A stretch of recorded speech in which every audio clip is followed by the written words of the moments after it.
Welcome to Breaking Through the Contradictions.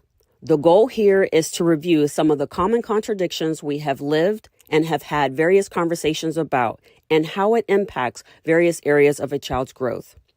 We invited different parents, business owners, and friends to have a candid conversation on how some of the contradictions we live contribute and or creates larger barriers to supporting our youth.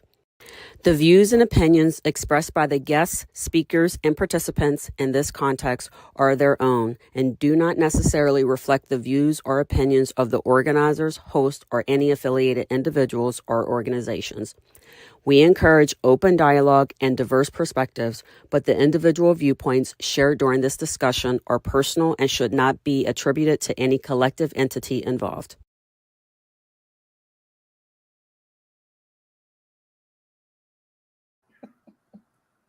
I love it. I like that was loud and clear today, especially. Definitely, because today is one of them days we're about to upset the apple cart, my friends. Woo, woo. I'm all about stirring the pot and getting conversation going. And I'll tell you what, I think live streaming it last week too to Facebook, I got reaction from people that I didn't even know would be listening in. So it's going to be interesting. So are you streaming over there? I am. Oh, yeah. Okay. And YouTube. All free. Cool. All right. Well, we got this. So we're up and ready. It's nice to see you again, Kristen. You too. I'm excited about this. I'm super excited. We've had some fun collaborating and doing some research. Yep. So we're going to do this. We're going to make sure that we understand. So the topic today, this is funny because I clicked the wrong button and it came up, but that was interesting. Teaching what we know versus teaching from a bias. So this is going to be a very, very interesting conversation.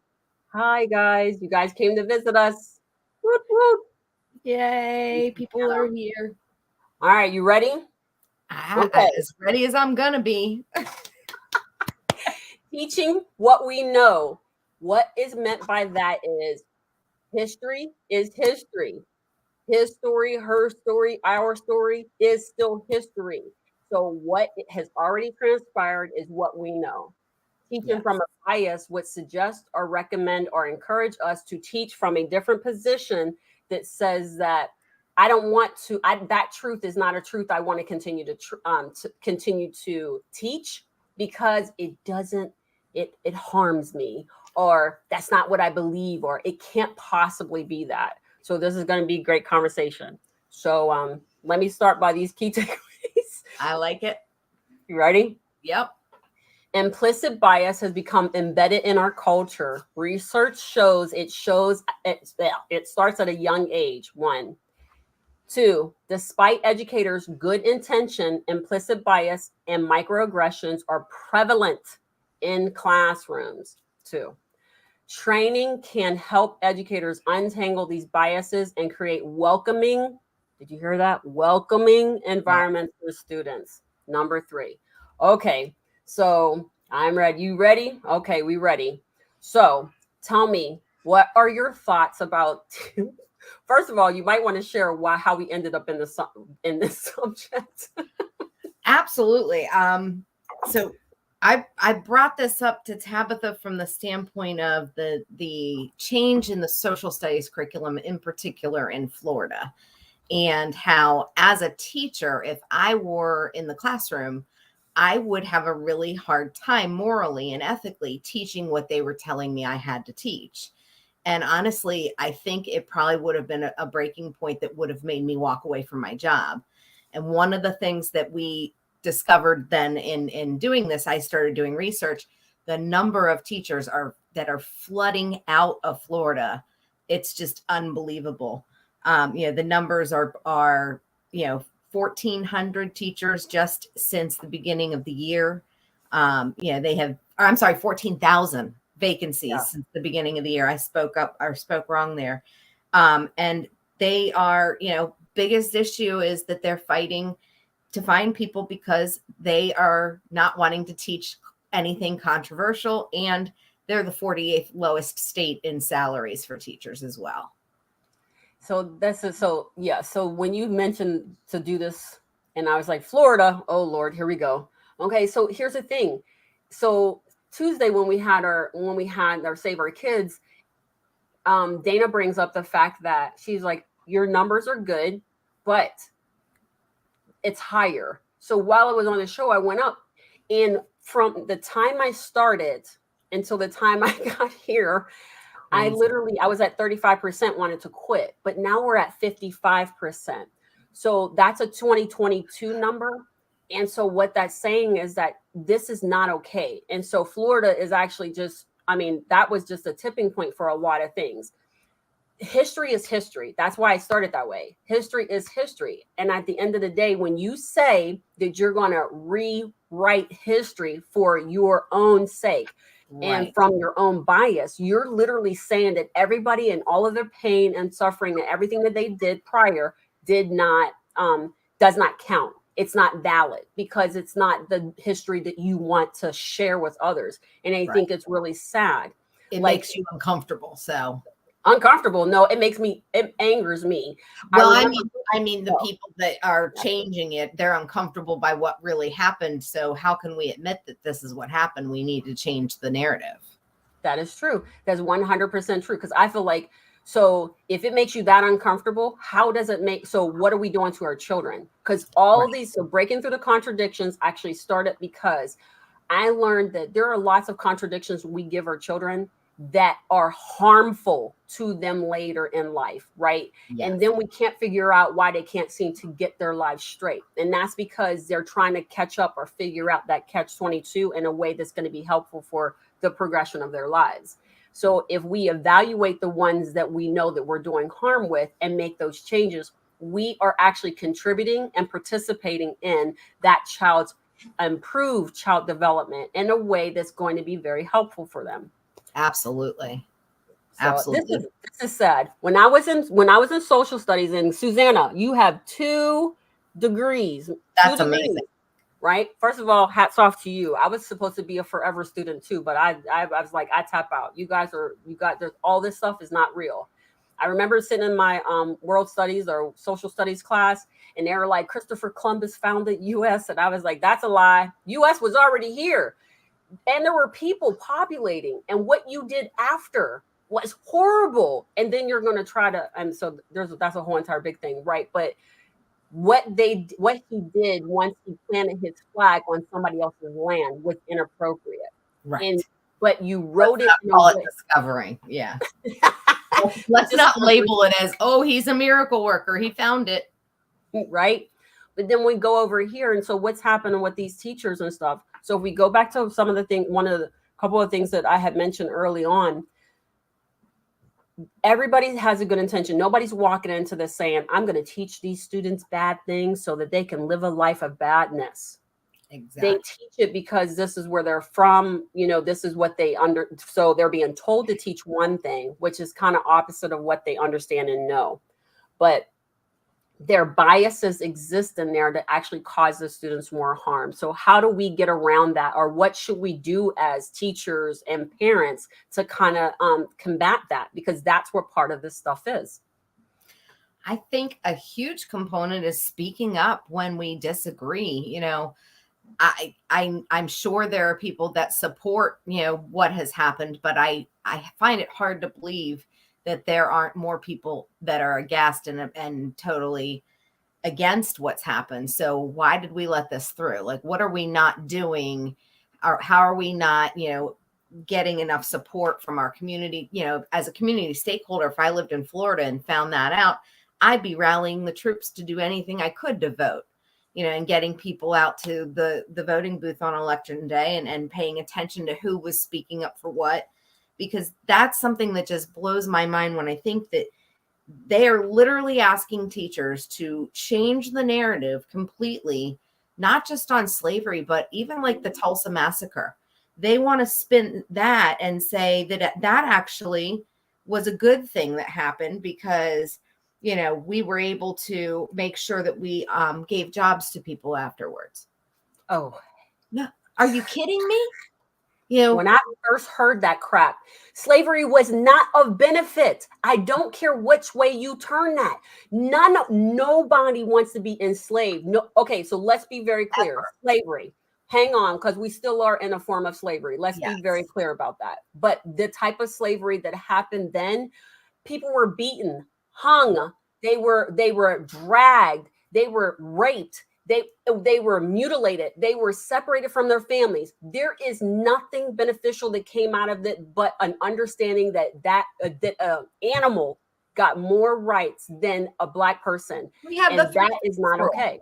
Yeah, we have the 3/5 rule that said you could not vote if you were African American because you were 3/5 of a white man, and women couldn't vote because we couldn't vote either. But that just right there, that is in our history. You can't just take that away and say, "Oh, we didn't really mean that. That's not what that meant." No, but it benefited you. Don't you know? We gave you skill set with that. We helped you get jobs and open businesses. Right.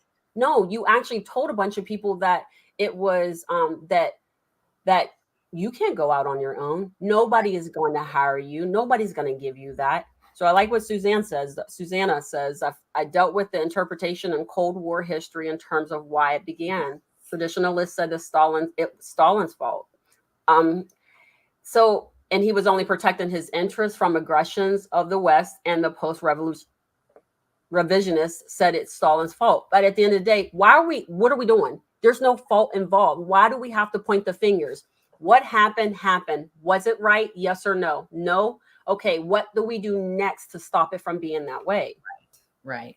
Well, and that's going to bring me to a topic that we didn't talk a whole lot about, but it came up in my research process about Florida in particular. Florida has twice the number of books banned than any other state.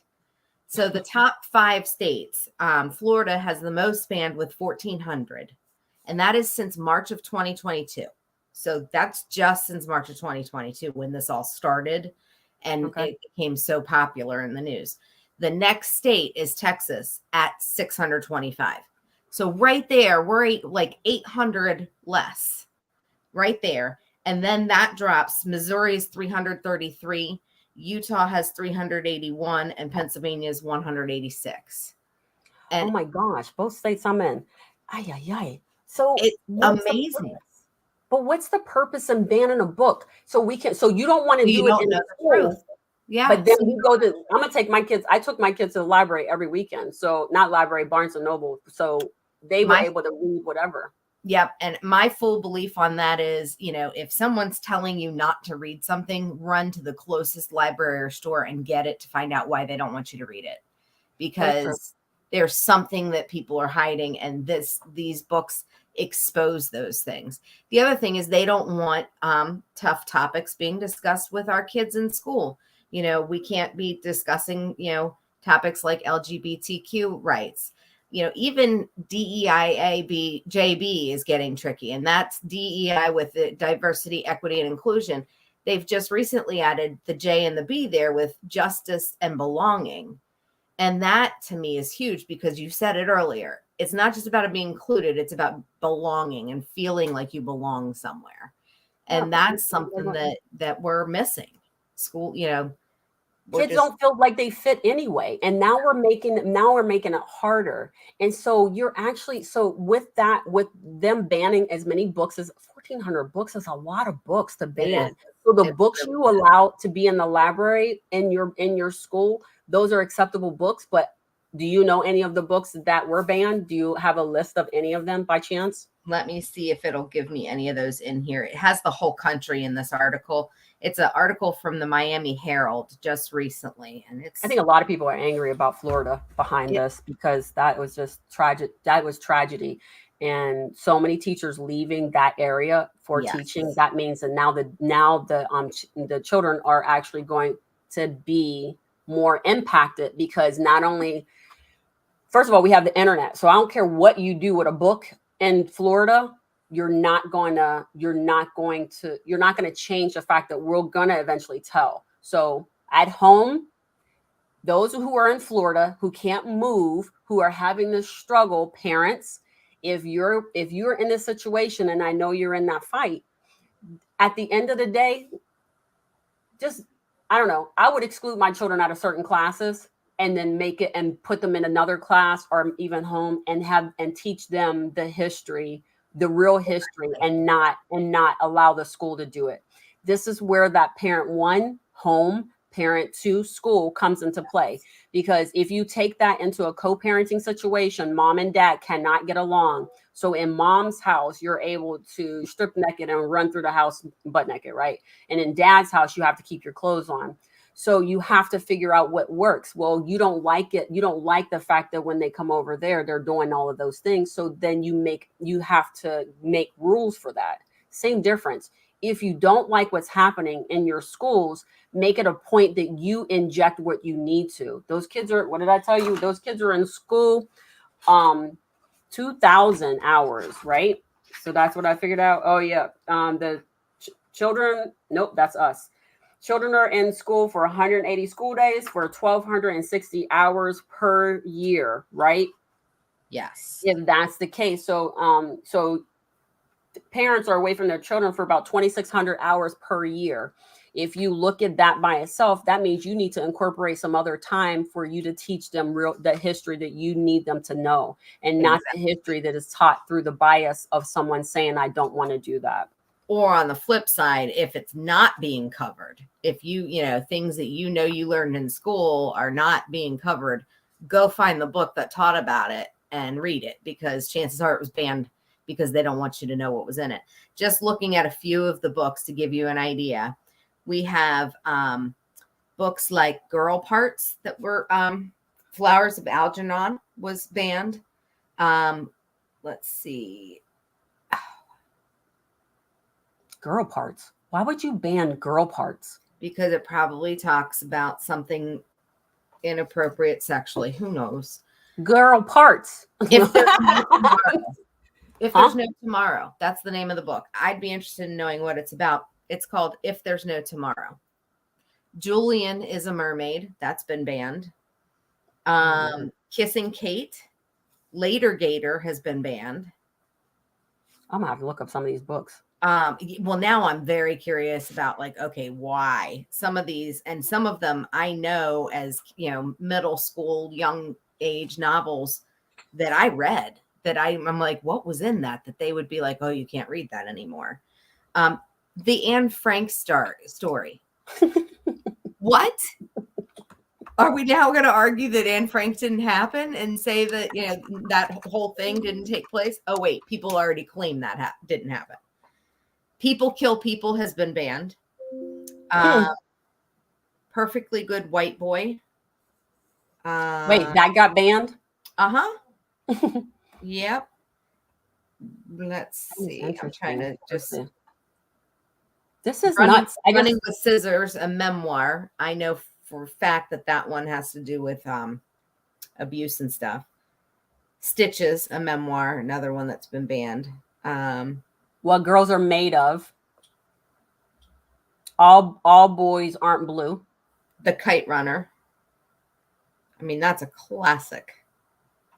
Oh, wait. This is another one. Oh, my. Fallout. Burned. It Starts With Us. Are most of these so here we go, Randy. Are most of these banned due to the age that the children are being exposed? Are they age appropriate? It doesn't say. It doesn't say. But I don't know for sure. We don't know for sure, Randy. That's a very good question. However, some of the books that they are allowing through are really harmful. So one of the guys, did you see that one where they were where he was talking about when you read it, it was so sexually driven for the kids, but it was allowed in the books. It was allowed into the school. So they banned other ones where it was going to help the student, but then this one made it through, and they were like, listen, they were like, we don't want to hear it. But as adults, that made you uncomfortable. But what are you doing to children, allowing them to do that? Wow. That's just insane to me that I understand not wanting someone to read and protecting age wise and all of that, but banning a book is banning a book. I feel like in this case, the way I interpret this is it's just not available in the state of Florida. You can't find this book. Well, that's a good question. So if I looked it Yeah, up, on, let me see, if I look this up on Barnes and Noble, if I look one of these books up on Barnes and Noble, will it be available here in Texas to right. see if I could, if that will work? Mm-hmm. So I think that would be a good one if I went there. But I just think that we're too afraid. What are we afraid of? So when we teach from a bias like that, we're afraid of something, right? So what are we afraid of? Are we afraid that they will find out the truth? Are we afraid that they'll be angry because this is what's happened? Just tell me what you're afraid of, because that's part of what that is, what it's about. Because you're teaching from a place of fear, and you're teaching children you're teaching children that they're how do I want to put that, that them being inquisitive or wanting to learn more is not welcomed. So you need people to kind of stay in this one key area and only be in this area and not do anything more, which is problematic for everybody, because those kids, we learned what we liked and what we didn't like. Like I said, I didn't like world history when I was growing up, because I was like, half of the stuff doesn't make sense. And then on top of that, I think that this is not true. Like, a lot of stuff wasn't true. Like, here's for example. When I was in school, and I know I've been out of school for a period of time, so a lot of things have changed. But I remember when they would say to us as a group that when they would talk about the United States and how they were going to support these people here and help these people here, and they were going, and I was like, when did the U.S. become the police for this? This is why we have so much going on over here. We have poverty. We have gun violence now. We have all of these things that are going on. And I come from a high risk area, so we had the gun violence back then too. But we had all of those things, right? But yet and still, it was like it was. I don't know. I don't know. I was like, I don't get that. Why can't you take care of us first? Our tax-paying dollars are not meant to go across the water or help all these other people. I do feel bad for everybody who's having those challenges, and I so want to help. But you can't send more of our money out and have less, and then turn around to, it's like me saying, kids, we have to support all of the homeless people out here, but there's no food in our refrigerator. So you're just going to have to deal with that. That's not okay. So when I started hearing that stuff, as they're teaching me as we go along, I started getting very resentful. Mm-hmm. I totally get that. And I have to say, it's also about redistribution within the country, looking at, okay, how are we funding things? If we have such a mental health problem, why aren't we doing something to fix it instead of just talking about it? If we have such a major issue with our public schools, then why aren't we doing something to fix it? It's like everybody just kind of talks about it, but we don't do anything about it. I feel like schools are in crisis right now for so many different reasons, and it's not being discussed enough. The shortage, in my opinion, I spoke with a friend of mine from LinkedIn who also left education about the same time I did at the end of 2021 school year. And she agreed with me that the pendulum is just starting to really even get going. And I think it's going to get much worse before it gets better. We are seeing a decline in kids enrolling in programs to become educators. And I think a lot of this is, it speaks to that. They don't want to be put in these positions, especially for what they're being offered pay wise, where they could lose their job if they say the wrong thing, or, don't say the right thing. And it's infuriating when I think about, I grew up in the DC area. I grew up in an area where it was okay for everybody to be very diverse. There were 47 languages at my high school.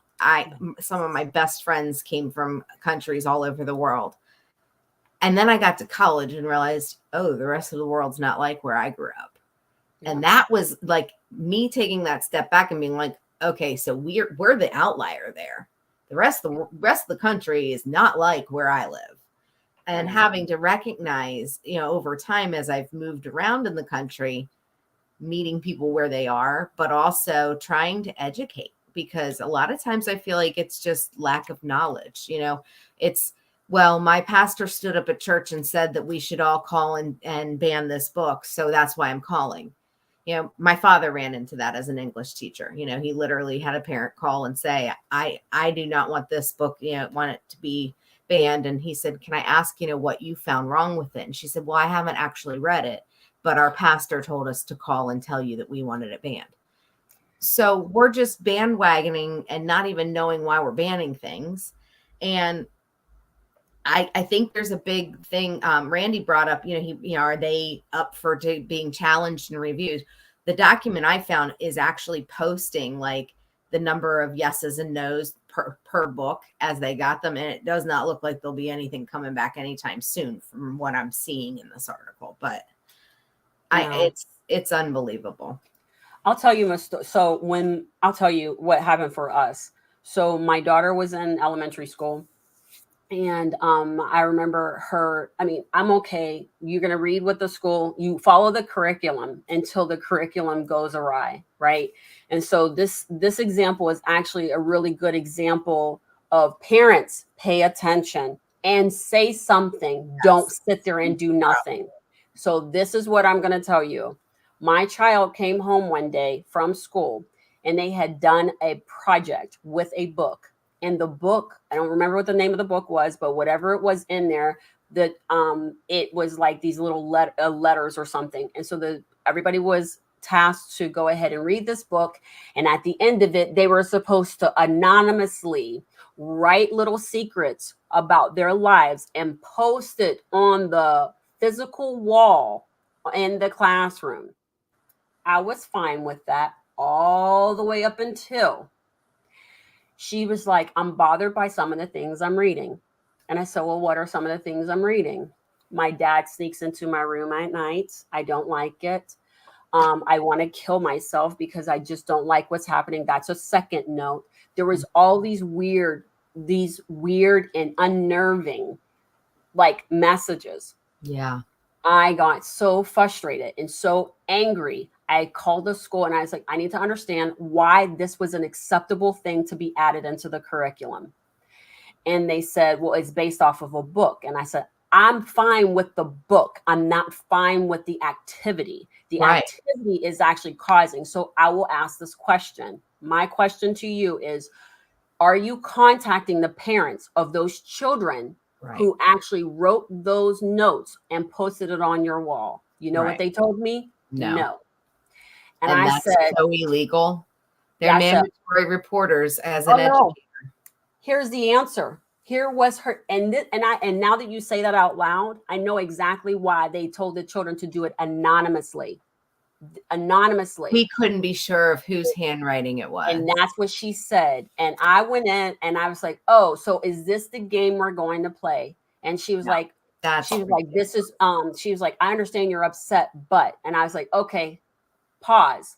I called the superintendent's office and I was like, I need somebody. I said, I am about to run you long on this. So we all pile into a room. I explained the situation. Superintendent shows up and she said, absolutely not. Take that mess down now. Everybody needs to be told what's happening in here. Because she was like, I don't know the handwriting. I said, that's a lie. You've been receiving messages from these kids all year long. So you know what handwriting is what. And if you don't tell them, I will. That's the difference in being a part of the solution. If you know that your child is uneasy about, she's like, I feel bad because I think my friend is having these problems, is being sexually abused by someone she doesn't want. Or, hey, that somebody wants to kill themselves. And the only way we're going to find out is then after that. So you teaching to your own blinders and your own bias can actually kill kids, and it's not okay. Absolutely. So you got the history you're going to wash a different way, and then you got other stuff you're going to wash a different way, and then you're going to put blinders on for the things you don't want to deal with. And then who reaps the most? He who has the most trauma is the child. Yes. And I'm like, what are we doing? We're not thinking about those kinds of things all the way through.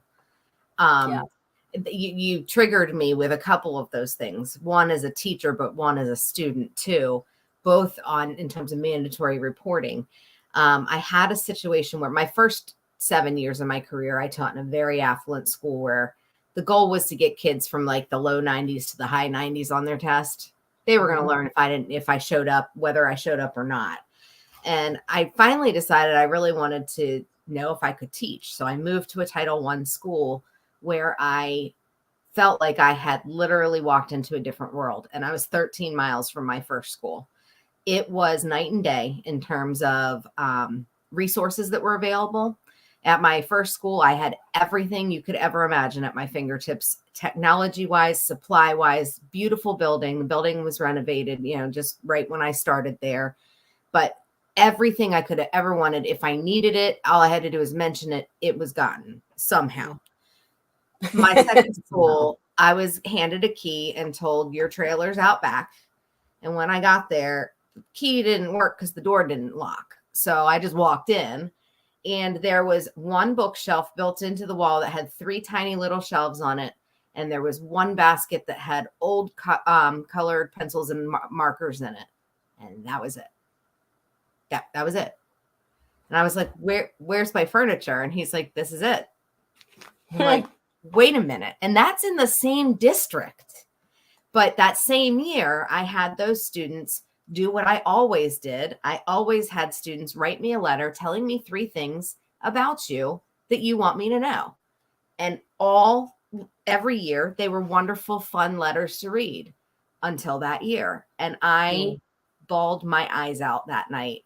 I remember sitting with my roommate, reading them out loud and just sobbing because these kids were telling me things like the only food I get is when I come to school, or my dad is in a cartel, or my parents had to divorce because my dad was beating my mom up, or we had to leave our country because our country's at war, but we had to leave my baby sister behind. Just god awful things these kids have gone through at age 11. They were 5th grade. And it's so angering to me to think those are real things. We need to be helping them work through these things and talking about these things, not brushing these things under the rug and saying, hard issues. We're not going to go to hard issues. We're going to just talk about what we need to and move on. It's just infuriating. But then at the same time, when I was a 5th grader, my best friend confided in me. We were doing group work and we were in pairs, and actually she and I were sitting in the hallway with some of the other kids from my class, and she had a cut on her arm. And so I said, what is that? And she confided in me that she had cut herself the night before. And then she confided in me further that she had done so because she was being touched by somebody in her family. Mm-hmm. I immediately went to my teacher. It didn't even cross my mind not to.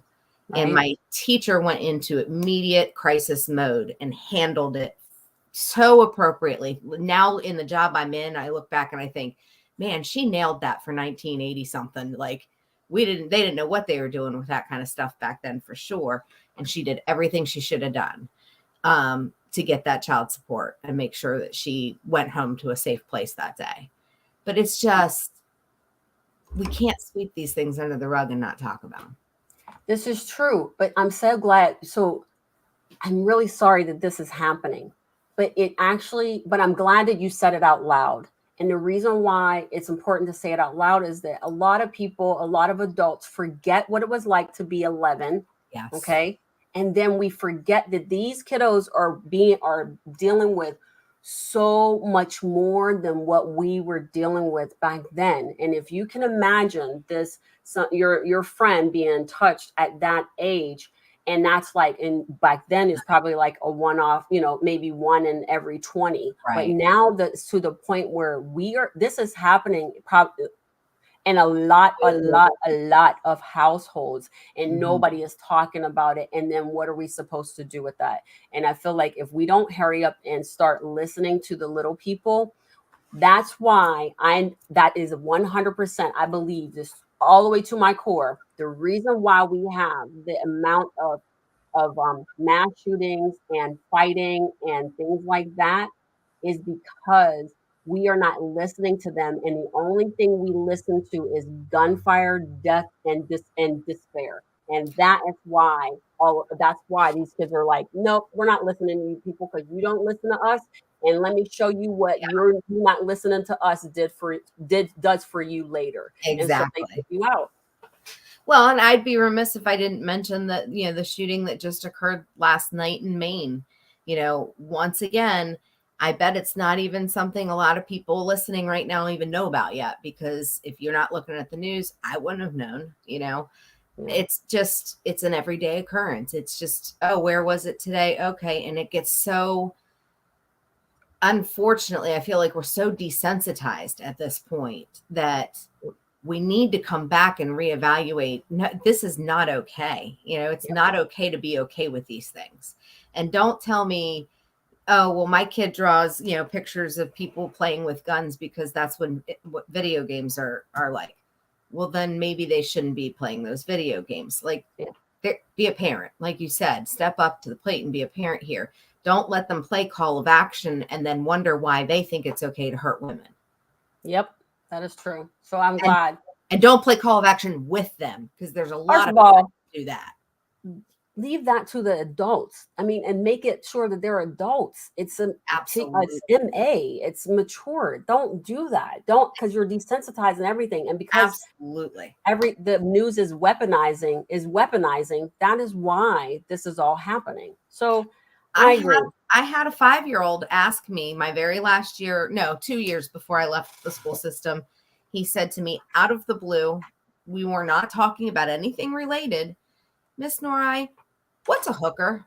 Yeah. And I was like, well, where did you hear that word? And he said, Call of Duty. He said, do they work at the strip clubs? And I was speechless, which is hard to do. I am not easy to shock into silence. And I just looked at him and I said, buddy, these aren't things that you should be talking about. These are adult things. He's like, well, they're in my game. Oh no. He's playing Call of Duty at 5. So I contact dad, say he's playing Call of Duty. He probably should. Well, I play with him. Yeah, it helps us work out our anger. Punching bag, boxing gloves, a brisk walk. How about a jog, bike ride, outside play, whatever, even the skip, even that skip thing, jumping rope. There's lots of different ways to do that. But doing that is just helping them to not see that carnage is carnage. And that's what's potentially going to happen. Absolutely. So it's just sad. I'm glad we had this conversation today. It's familial. It's that circle of, my special ed supervisor when I was in college said to me, unfortunately, you're going to discover that special education is a lot of job insurance, because you're going to have parents and then you'll teach their kids and then you'll teach their kids' kids. And I didn't think that was true until it started happening. And I was like, it is. And until we get in and dig at the bigger root of these things and fix things in the community, schools aren't going to get any better. That's right. Right there. That's your actionable item for tonight, is that you have to get involved.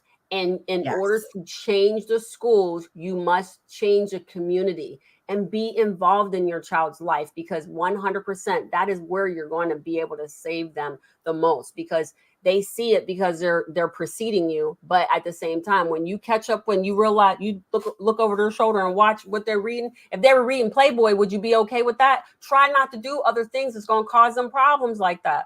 All right. Well, and Randy just said parents don't know how to parent anymore. And I will tell you, you're right. They don't know how to, but they also don't want to.